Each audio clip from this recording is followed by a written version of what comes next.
not a very well-formed question, but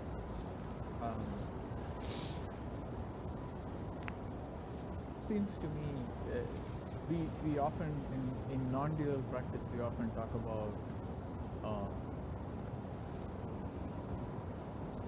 transcending duality, like good and evil, good and bad, and merit and demerit. Or it somehow seems like the dichotomy true or false is not quite like the others. That there is something, there is only one truth. But if you speak good or evil, there is multiple good and multiple bad things.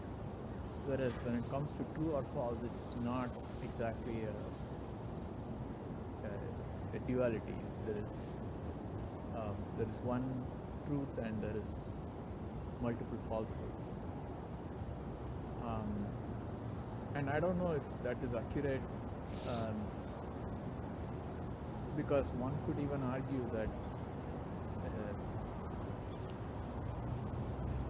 to pick an extreme example, Trump will probably think what he has in mind is the truth, as deluded as it may appear to others. So again, that part is not clear to me. Firstly, is true or false like the others?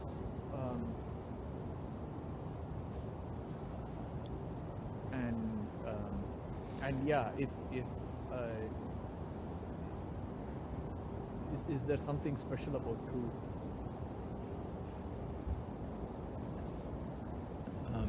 Conventionally, as we use true and false, it's just like the others. Yeah.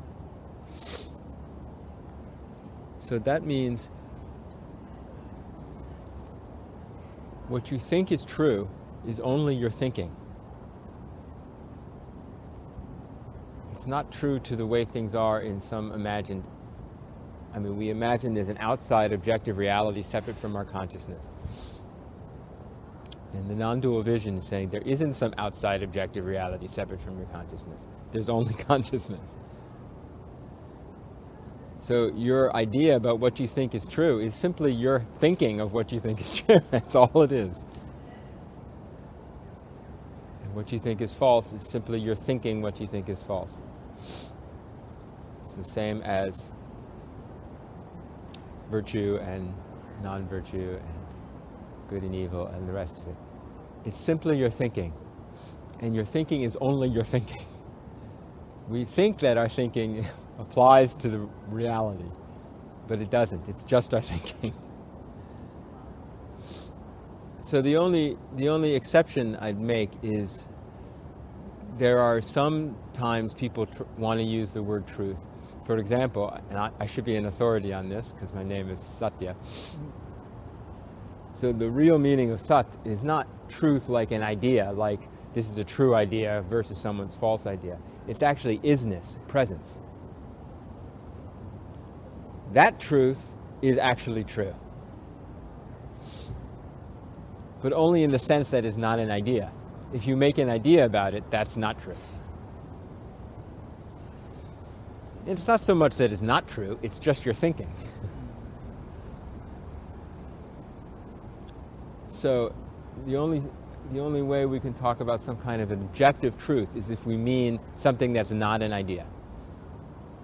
What actually is happening. Just what's happening, not our thinking about it. Our thinking about it is also what's happening, but it's just our thinking. It doesn't have claim to some other reality. We usually think our thinking. It's not that our thinking is false as a phenomenon. It's just it doesn't apply to anything.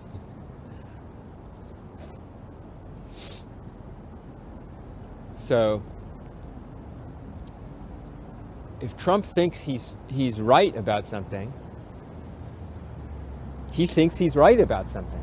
And that's the same as someone else thinking they're right about something.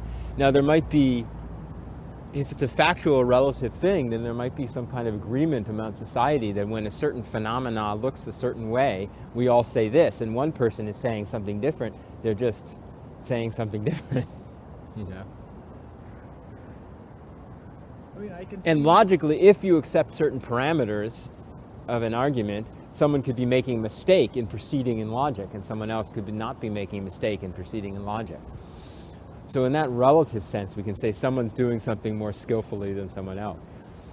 But neither is true in an ultimate sense, in the sense of being accurate descriptions of reality. Because both is simply thinking. One might be thinking that follows rules better of thinking than someone else's thinking, but it's still just thinking. And in terms of why this is important in our lives, because we never become free and really open to enjoying life as it's manifesting when we're limited by our thinking. So as long as we think our thinking is real, we will be limited and we will be in some kind of conflict, and we will feel that, even if it's subtle. Sometimes it's gross and we're aware of it, sometimes it's subtle, we're not even aware of it. We're just bored or dulled or limited or not enthused.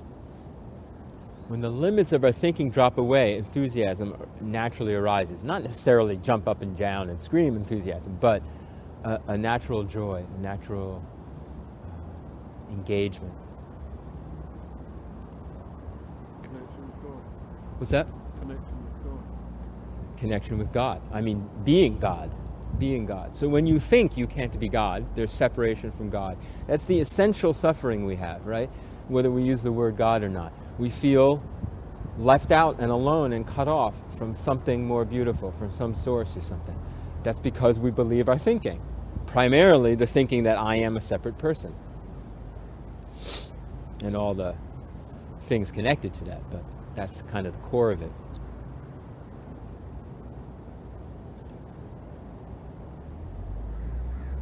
So we can remember any thought we have, any perspective, any idea about the world, from the what we can call a gross level, our political ideology, or our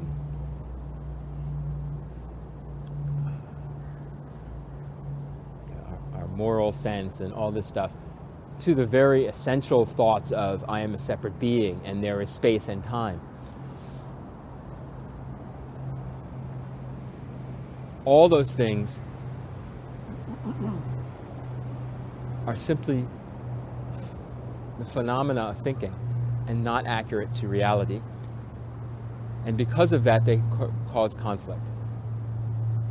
If we believe them. They don't cause conflict if we use it just as a language very lightly, but we don't invest in it. Maybe it causes very subtle conflict, but it's not like suffering.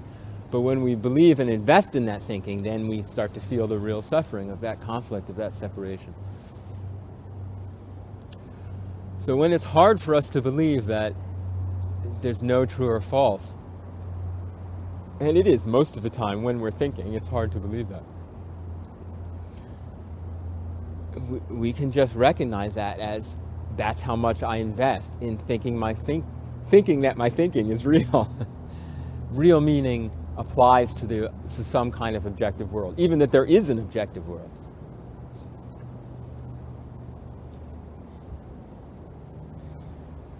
I mean, if you say there is an objective world, then it's consciousness.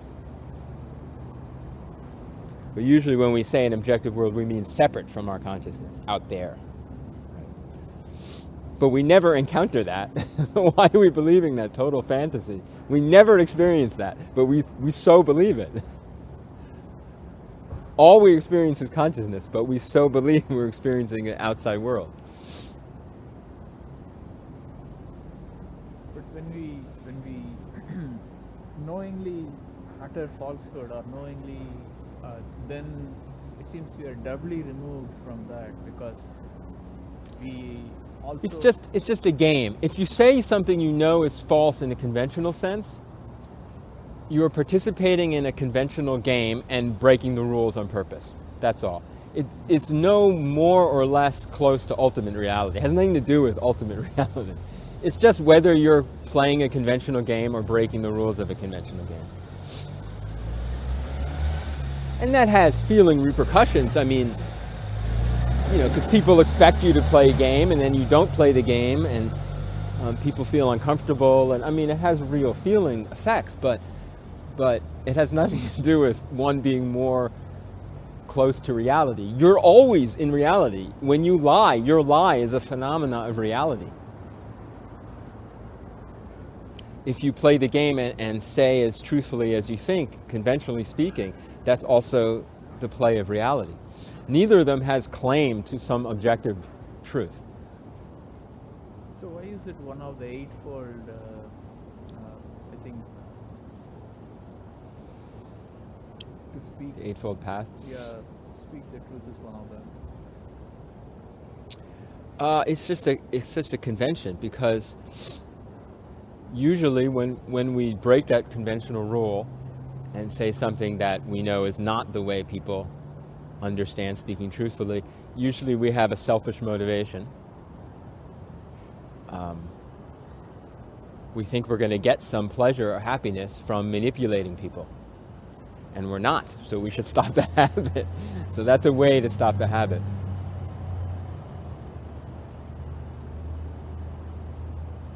But it doesn't mean saying something conventionally true is saying the ultimate truth.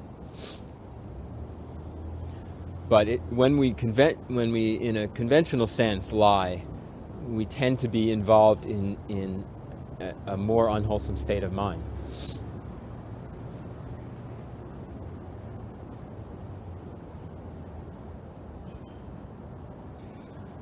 So conventionally lying is usually based on I'm gonna suppress somebody else and benefit.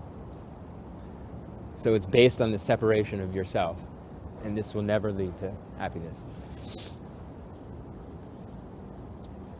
So does it mean white lies on it too? It's just not saying it. I mean, theoretically, white lies could be okay if it really was the case of it will bother someone less if you say something. But often people are mistaken about that. They think they're really helping the other people, but really it's just more comfortable for them not to say the conflicting thing. And in the long term, it's usually better for people to hear something that they're probably going to run into anyway, even if it's uncomfortable to hear. So it's actually nicer for them to hear the uncomfortable thing. But if it really was the case that it'll make them happier in the long term to say something else, then yeah, maybe it would be fine. I just thought really it's probably not a good expression of white lies. That's problematic, yeah. Just wanted that to be noted down on the recording. This isn't a joke. Sounds a little bit like one. No, it's this serious. Got to edit that bit.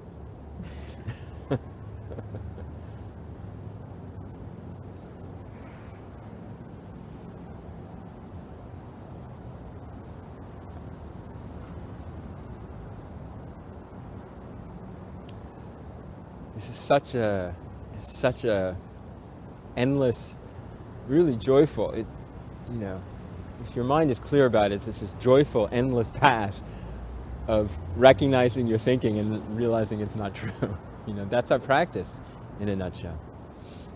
But even non-dual teachers, will be like, that's not the right way to do non-duality, or you're not clear enough, or that's not the final enlightenment. It's just obviously they're thinking, and they're still believing it.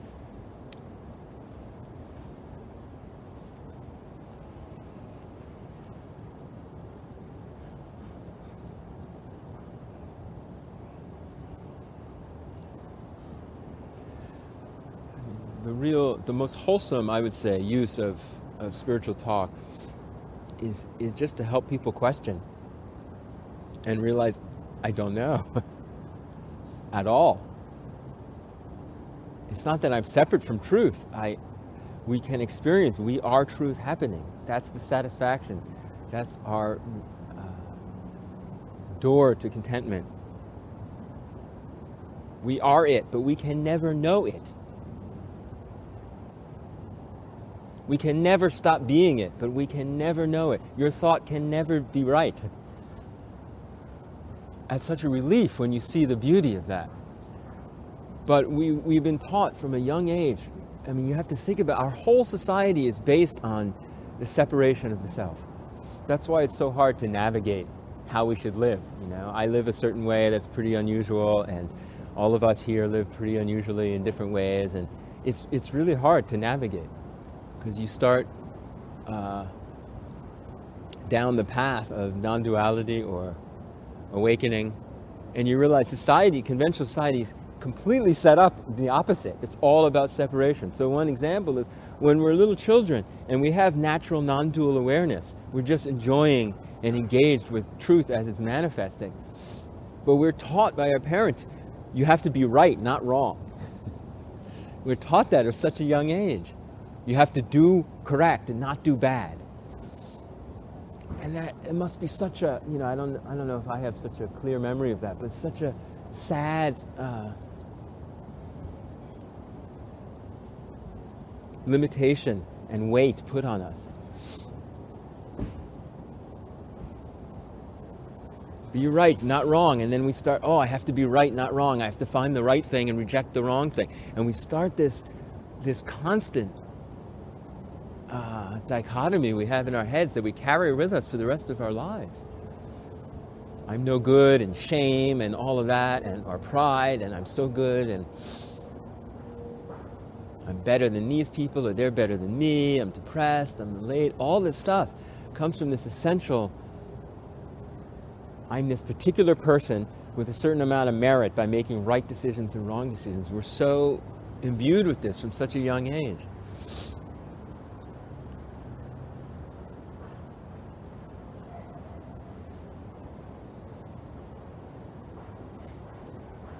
And that's what keeps us away from that real open joy, that total relaxation, that total comfort of complete belonging, when we just realize it doesn't matter what we do. It doesn't matter our ideas about ourselves. It doesn't matter about ideas about other people. None of it matters. We're in truth. It's always happening. It's what we are.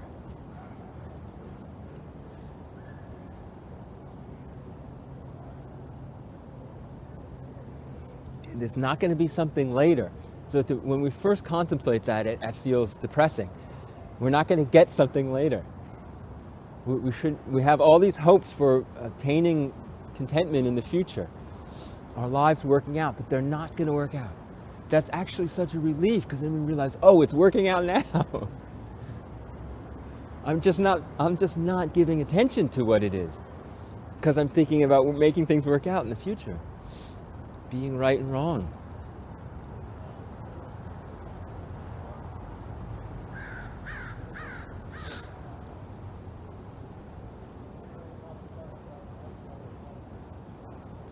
But in our deepest hearts, we all know, real enjoyment of life can only be happening as life, meaning this happening is where your enjoyment is. It can't be in some idea that's always at a distance. It's always unfulfilled.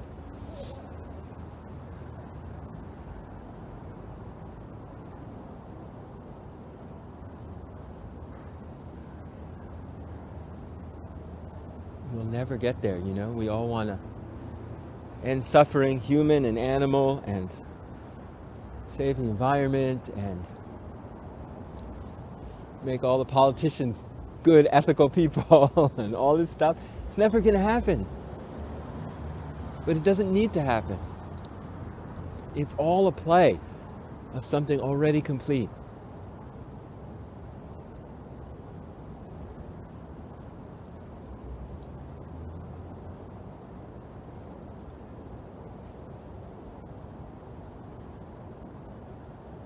And when it's seen without the filter of thought, it's love.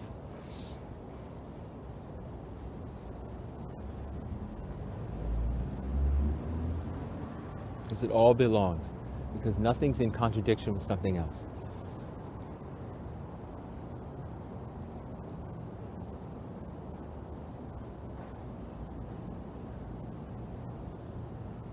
But it's not what we think it is. If it's what we think it is, then it's all in conflict with each other. It's all a mess.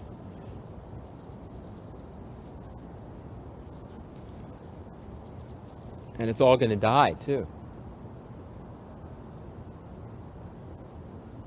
Primarily, we're going to die.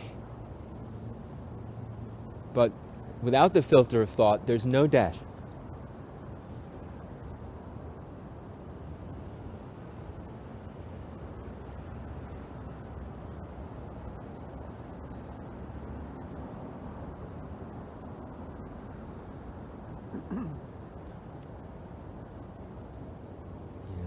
That's a hard one to see, but you have to see that the idea of death is simply your idea of the future and your idea of your separateness.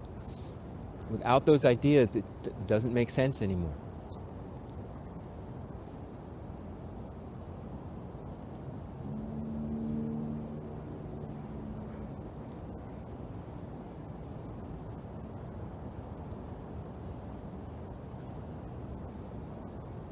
Just awareness.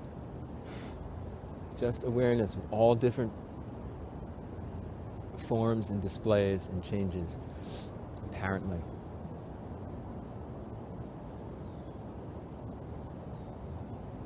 Never began, never ended, doesn't have time, isn't in time. Time comes out of it. The idea of time comes out of awareness.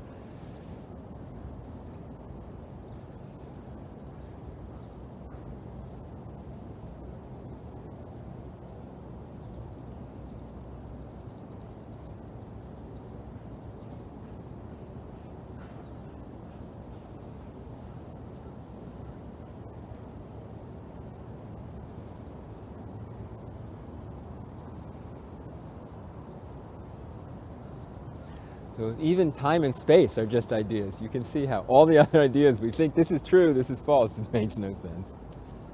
It's simply our thinking. We're not going to get rid of our thinking, but we can let go of believing it.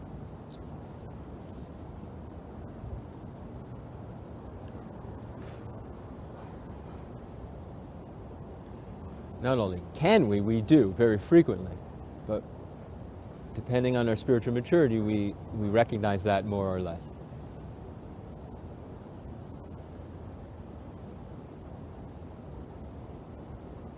Or when you're just washing the dishes, there's no self, there's no other, there's no time, there's no birth, and there's no death. Until you think, I'm washing the dishes, I don't like washing dishes, I want the other person to do it. I've been washing the dishes for 10 minutes. I want to stop, Then it changes.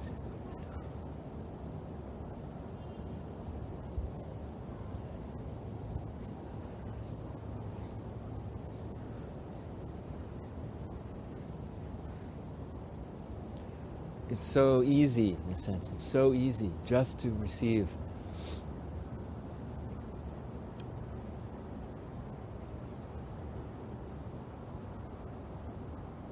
Beautiful present awareness, but it means you have to give up everything to feel that. You have to give up everything else. To the extent you're invested in something else, some plan, some belief system, is the extent that you can't feel just presence as it is. In that moment, it doesn't. The fact that you believe something an hour ago doesn't matter.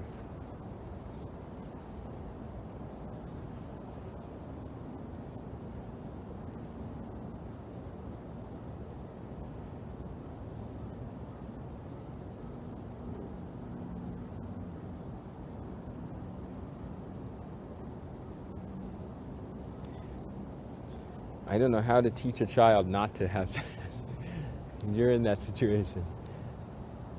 You've got to teach them conventional right and wrong, but to somehow be able to teach that without making them really think it's right and wrong. Realize this is just how we play this game. You're not right or wrong. You're truth as it is. You're not good and bad. You don't have to become the good and push away the bad. You're already and forever exactly what you are.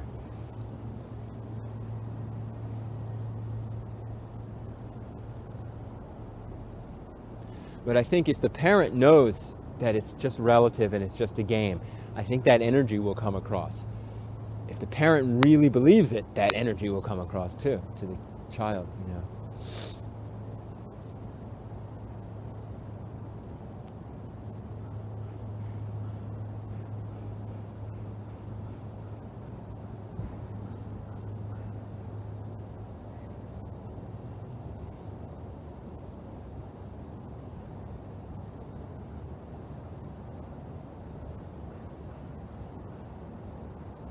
For a child, it must be a lot about whether they feel like they get more love when they do the right thing, and the love goes away when they do the wrong thing. Then it becomes really deep for their whole lives, you know. But if they really sense that the love is there either way, then it's so much easier. Oh, the right and wrong thing is just how we navigate.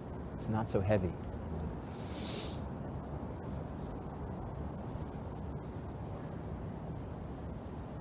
It's not empathy. What? That's how children growing up really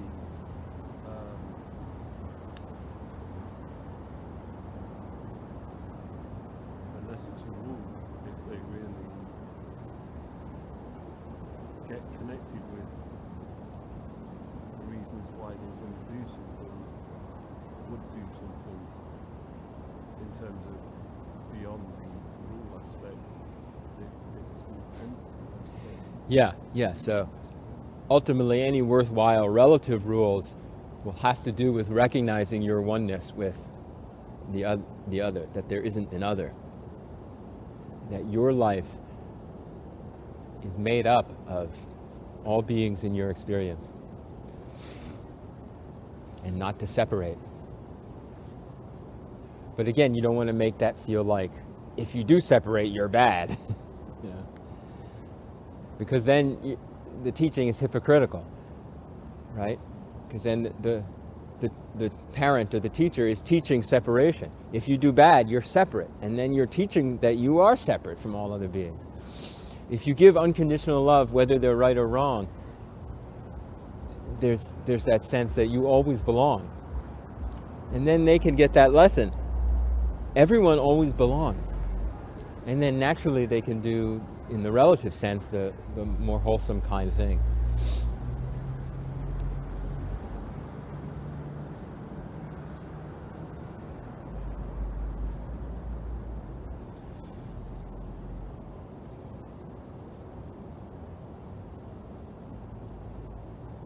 And that again, I realize that is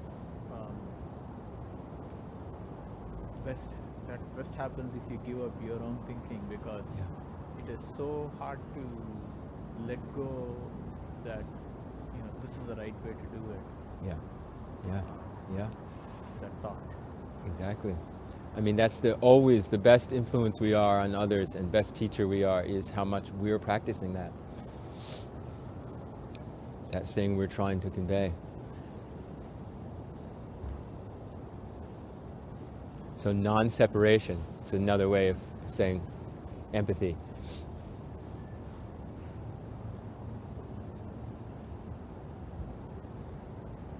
By manifesting non-separation, you encourage the other, especially the child, to understand non-separation.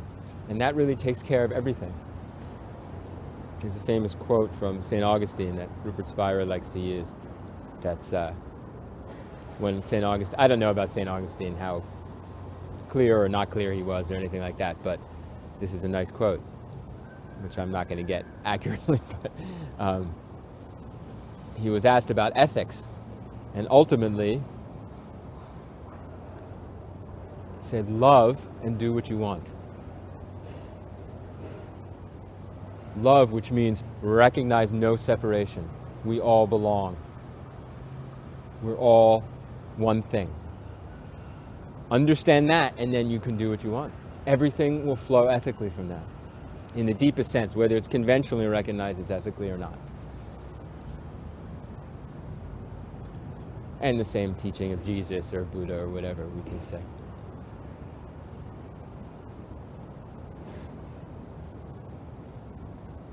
If you're coming from that mind of love or non-separation or full inclusivity, full acceptance. If you're coming from that, anything you do is okay. We don't want to let ourselves believe that. We have so many rules we've deeply internalized from society. And we have so much anxiety about those, doing the right thing, doing the wrong thing. But if you get a glimmer, just even a glimmer of just coming from wholeness, everything included, presence, love, whatever you want to call it, just coming from that mind. Now, anything I do is fine. It's really exciting and beautiful. And your heart knows it's true.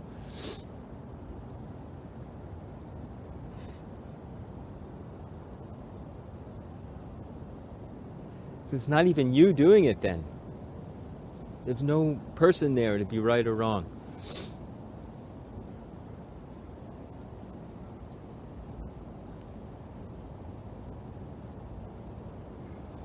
You can just let the universe dance through your apparent body-mind.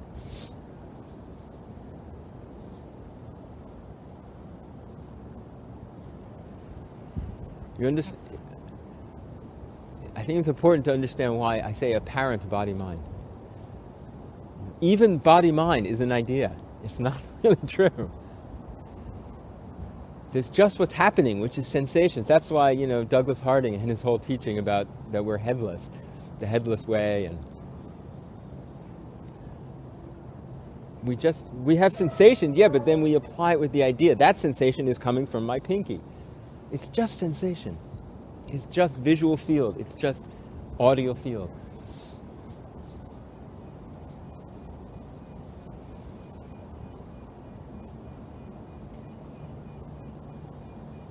So the thought up character doesn't even have a real body and mind to get pinned to.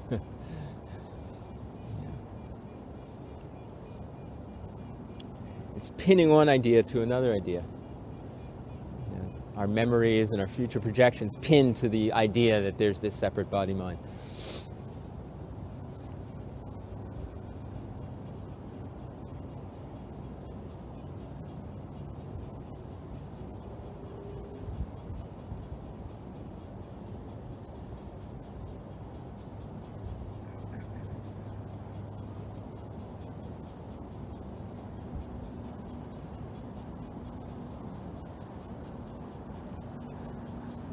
Again, we don't have to get rid of that. We can't, probably, as far as I know. We can't get rid of that idea occurring. But we really can see through it. We can really detach from it. We can not believe it, not hold it. And then we can allow ourselves to be free of it much of the time. It's like that experience when you're really present and then someone asks you, how are you doing? It's such a terrible question, isn't it? Of course, it's not coming from a terrible motivation with that person. It might be very fine, nice motivation, but then you have to start thinking of yourself. It's like you were fine before.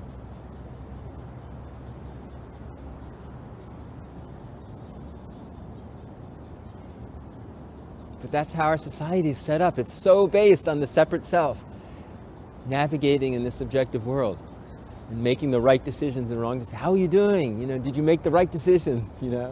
How's your future looking? What are you planning? That's what people want to know. Or memories or future, right? How did this go? Or what's next for you? Instead of like this happening. If someone asks, how are you? You got to start thinking like, oh, I don't know. And let me make it up. And you make something up. And we're just living in fantasy. It's obviously not going to be real because it's just your thinking. That makes sense, right? It's like not real at all. Even if, like you said, in the relative sense, you might say, well, I went to the park yesterday and you did go to the park, and someone else might say, I went to the park and they didn't go to the park. Relatively it's different, but neither is true to reality happening.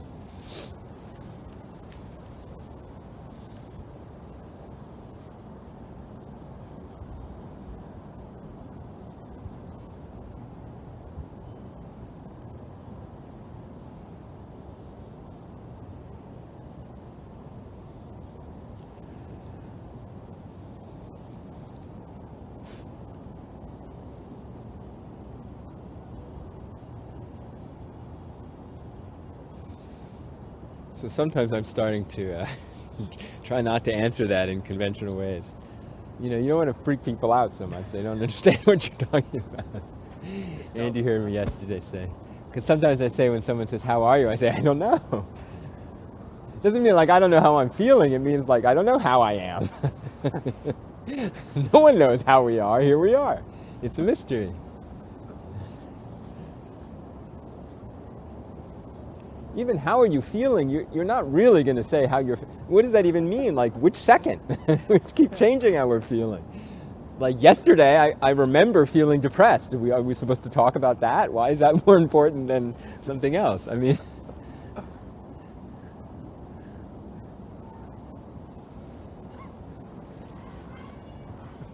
But our society specifically is so focused on this person reflecting on how they're feeling and thinking and their definition of themselves. In more traditional cultures, it's a little less, you just do what your role is, you know.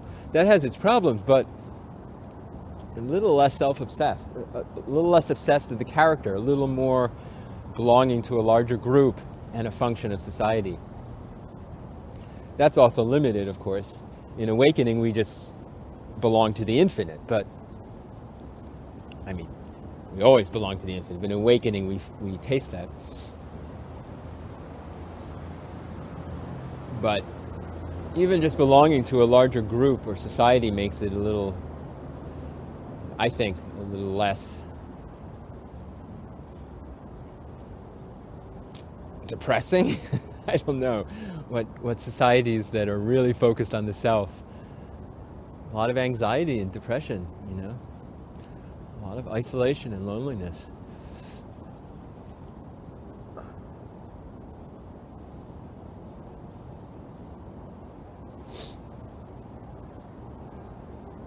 But that's all part of it. It's all okay.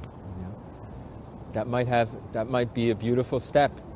You get really isolated and lonely, and then you give it all up. Maybe you need to go that way, or some people need to go that way, apparently.